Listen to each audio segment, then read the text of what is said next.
Broncos Country, what is going on? Mile High salute, everybody. If you need to cry, this is the channel to come and cry with me on. The Broncos lose in ugly fashion again, week 2 against the Steelers at home, 13-6. Yes, they scored 6 total points. We'll break it down.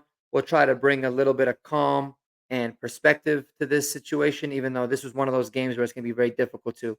Guys, if you're a Broncos fan, if you love Denver sports, if you love fantasy sports, check some of the other videos out, man. Smash that subscribe button. We got some great content on the way coming up. Let's get right into it. All right, guys, no way around it, no way to sugarcoat it. The Broncos look terrible to start the season. They came off a really rough loss last week against the Seahawks, 26-20. And I thought that there would be a lot of improvement. I thought we would look a lot better in key areas as a team.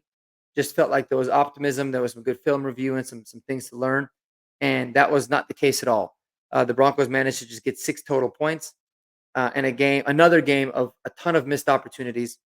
And it just seems like it is the the trend of this team where every year we play awful. We don't necessarily deserve to win, but there's still 2 or 3 plays that could have happened differently, and maybe we do win. But let's face it, guys, we're a really bad team right now. And I put this loss particularly on head coach Sean Payton. More than any game I've ever watched as a Bronco fan, I've never seen him do such a poor job of coaching, adjusting, managing the game, and really setting up his rookie quarterback uh, for failure in this game in particular. It was really bad all along. Um, as a whole, the Broncos had managed to run for 64 yards. If you eliminate Bo Nix, his 25 yards rushing, the running backs had a grand total of 39 yards rushing, averaging 2.6 yards per carry. Javante had 11 carries for 17 yards. Tyler Beatty, 1 carry for 16. Jaleel McLaughlin, 3 carries for 6. It was awful. Not just awful from the execution and from the lack of being able to run, but again, awful from the the commitment to running the ball. And guys, you can have whatever opinion you want about Bo Nix. I've been one of the big Bo Nix truthers, and I'm not going to sit there and say I'm embarrassed by it. It's only 2 games, so slow your roll on him. My big thing is the way that this offense has been functioning around Bo Nix.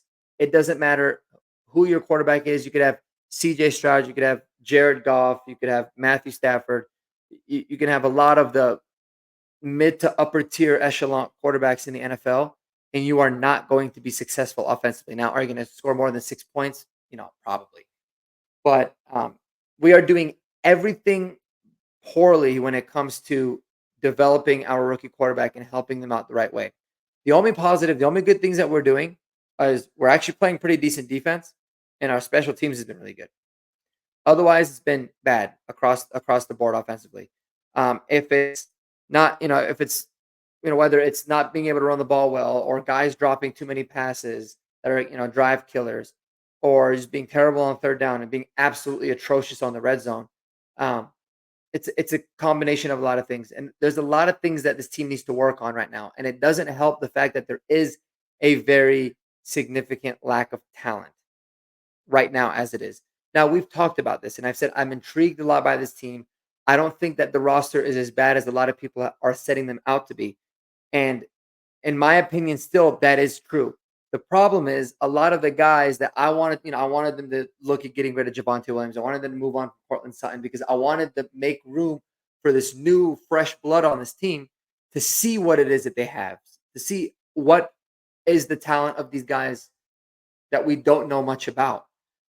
And that's kind of been a biggest issue. And right now, it seems like that's kind of we're stuck in our ways, right? We're rolling out Lil Jordan Humphrey, we're rolling out Cortland Sutton, we're rolling out Javonte Williams, and they all suck.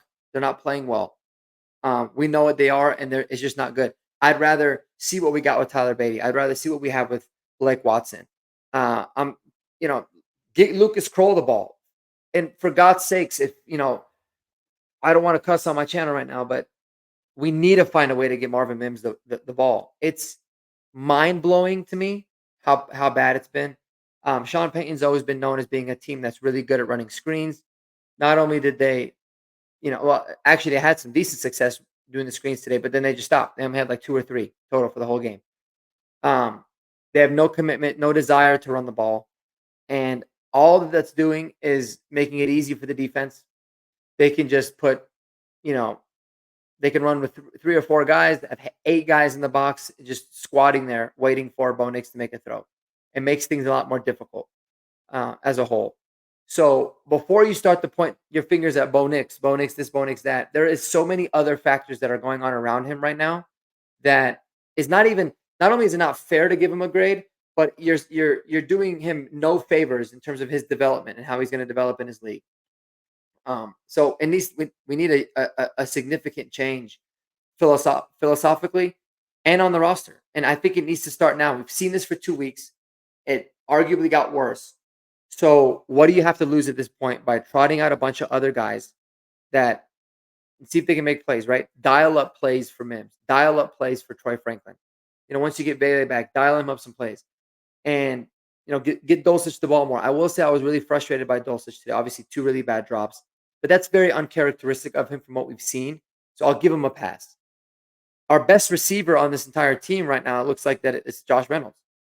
And so we need to be able to figure out a way to get some sort of a rhythm. What I like to see them do, right, is I'd like to see them show some more tempo. I'd like to see them, not allow for the defense to substitute. Get a little bit more of a rhythm through the pace of play that you're running with. I'd like to see some more RPO, right? Why can't you get the run game going with RPO? Bo Nix has proven that he can be a really good threat with his feet. Why not show that? Make the defense respect it, and now all of a sudden you're opening some things up for the running backs. Today, for the first time ever, I've been calling for the longest time. I say I'd like to see, at the time, I'd like to see Blake Watson and Julian McLaughlin on the field together. Right? They do that today with Tyler Beatty and Julian McLaughlin. They throw a different look. They give the ball to Tyler Beatty up the middle after they had a fake pitch to Jaleel. They gave the ball to Tyler Beatty. He breaks it off for 16 yards, and then they stop. Mind-blowing stuff. From a play calling standpoint, the end of game execution was terrible, right? Would we have still probably lost? Yeah. But you had one timeout. You know that you need to score a field goal or a touchdown. You have to score a field goal and a touchdown in total. So on this particular drive, you have to score, whether it's 3 or whether it's 6, right? And you have to do so before the 2-minute warning because you have one timeout. If you do that, then and the defense gets to 3 now you get the ball with a minute 10, a minute 20 left instead of, 20 seconds left. Or you get it with about a minute left, we'll say, instead of 20 seconds. Huge difference. We don't do that. We still elect to kick the ball. And by that point, all right, you're getting the ball with 30 seconds. And then they don't even decide to do an onside kick, which, okay, you could look at it in both ways and say, you could play the probabilities game. We won't necessarily get into that. But it was awful. I felt like today we had a rookie coach running the Broncos organization. He should be ashamed. There's no doubt about it. And so the optimistic view, well, there isn't really one. The optimistic view is that I guess we can get worse. But every time we say that, it seems like we get worse. But frustrating day overall. I ain't going to make this video too long, but I'd like to know what you guys think. Where are you at with this team? Is there anything that you're optimistic about? And should there be a little bit more pressure right now on Sean Payton in terms of his accountability and his role into this awful start by the team? We'll be looking forward, guys. We'll be looking on to the Buccaneers game, which is going to be really tough on the road. I'm going to do my first ever film review coming up this week. Shout out to David Talks Broncos for helping me out and showing me a little bit of the things that he does. So I'm really looking forward to it. Bear with me. It might not be super great the first time around, but I'm excited to do it. Until then, guys, have yourself a little stiff drink. Spend time with some people that you love tonight. We knew it was going to be rough. We didn't know it was going to be this rough, but we knew it was going to be a rough season. But there's 15 games left. And for some people, that's going to make them sick. But for me, I'm still intrigued to see what's going on. Till next time, guys, peace out. And we'll talk to you guys on the flip side.